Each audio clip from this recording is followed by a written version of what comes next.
হাদিসের মধ্যে আছে লাইসা মিন ইয়াউমিন ইল্লা ইউরাজু আলা নবী সাল্লাল্লাহু আলাইহি ওয়াসাল্লাম আমালা উম্মতিহি গুদওয়াতান ওয়া আশিয়াতান। শোনো যুবক, আল্লাহর নবী বলেন প্রতিদিন দুইবার, সকালে একবার সন্ধ্যায় একবার, আমার উম্মতের আমল আমি রাসূলের সামনে ফেরেশতারা পেশ করে।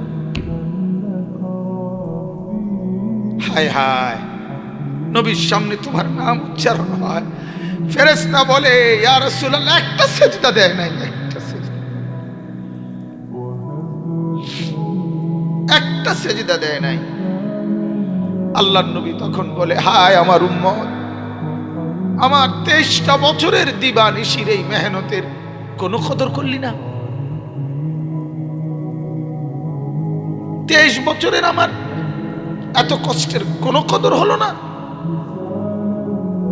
হাসরের ময়দানে নবী, দোস্ত শুনেন, হাসরের ময়দানে আল্লাহর নবী তার পিঠ দেখাবে, পিঠ, নবী তার পিঠ দেখাবে, পিঠ দেখায়া বলবে উম্মত দেখ আমার পিঠ চালনির মতো ছিদ্র ছিদ্র করে ফেলছি। তায়েফের বাচ্চারা যখন আমার পাথর মারছে, ওই পাথরের আঘাত সইতে গিয়ে। সেদিন দেখবেন, সেদিন বুঝবা যুবক,